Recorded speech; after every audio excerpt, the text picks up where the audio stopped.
ñaari xale yi ma leen tegal ci kaw ñoo réeroon depuis presque 5 jours a ngi nii ñu leen di wër fii ci kër Mbaye Fall finalement gis nañ leen mais biñ leen di gis dañ leen trouvé ci ay conditions yu louche yu doy waar parce que ñoom ñaar ñëpp ci benn oto lañ leen fekk ñu tëj leen ci biir oto bi baas oto bi ba nii may wax ak yéen kenn ki dafa mujjee génn àdduna kenn ki moom lañ transporté d'urgence à l'hôpital mu nekk ci diggante dund ak dee mu xewee fii nii ci kër Mbaye Fall. ñaari xale yi nag ñoom ñaar ñëpp ñu ngi tudd Ibrahima buñ leen di xayma ci âge ñu ngi am entre 4 ans et 4 ans et demi malgré ne coow li am na depuis le jeudi seen disparition mais man démb laa si door a jot même malgré ni kër Mbaye Fall laa dëkk comme ñoom ba seen nijaay laa doon waxtaanal démb mu expliqué ma ni ay jarbaatam dañoo réer ba ma ne ko jox ma seen photo sax ma su ma xëyee suba incha allah mooy ci tay ji ma def ci vidéo lancé avis de recherche malheureusement ma xëy ñu annoncé ma nouvelle ne gis nañ leen mais kenn ki ci gën a nekk xale dafa mujjee génn àdduna li tax nag ma ne leen affaire yi dafa xaw a luus dama leen di expliquer en détail léegi yéen ngeen wax ma ci seen xalaat ci commentaire yi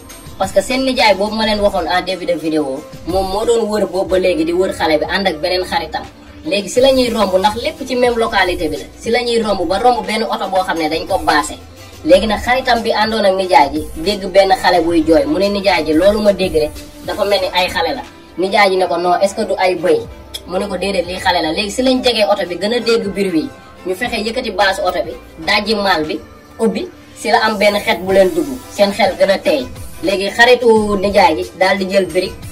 toj pare-brise bi si la yéendoo si la def découverte bi gis ne keneen ki malheureusement gaañu na ba commencé woon décomposé wu keneen ki mu ngi tëdd mën nañ ne niñ ko fekkee daal mënuma ko sax expliquer tellement que sama yaram day daw sonn na trop léegi nag man avant may def vidéo bi jot naa wax ak nijaayam boobu noonu ak xaritam bi nga xamante ne ñoom ñoo def découverte bi ci liñ ma expliquer oto biñ ko fekk benn soi-disant mara bu dëkk foofu seen koñ parce que man yàgg naa dégg turam mais yàlla daa def foofu du sama fréquentation musuma koo teg bët oto biñ ko fekk mara boobu noonu moo ko moom te li gën a doy waar mooy xale yi bi ñu réeree seen yaay yi wër ba désespéré ba xamatuñ fuñ jëm dem nañ ci soi-disant mara boobu ne ko na leen listaxaaral xale yi ci lan lañ nekk ba mu ne leen dem leen indi yëre xale yi ñu doon sol bu boobaa dinaa am lu ma ci def moom mara bi nga xamante ne ci otoom la ñu fekk xale yi mu am lu mu leen defal ñu dem si lañ xëy tay jii nii gis xale gis ko ci biir otoom gars yi te man li tax ma ne leen affaire bi dafa luus ndax maa ngi gis am ñoo xamante ne ñu ngi naan ay xale yi dañ faa dugg tëj seen bopp mënatuñoo génn man loolu mënuma koo dégg gars yi parce que ay xale yu ndaw mënuñoo ubbi oto boo xamante ne dañ ko tëj à clé parce que maa ngi leen di expliquer tout à l'heure bi ñu leen di génnee dañoo mujjee toj pare-brise bi kon xam ngeen ne oto boobu caabi rek moo ko tëj dañ leen a tëj ba pare muur leen baas te baas bi ñu leen muuree dañoo jël baas yi takk ko ci pono bi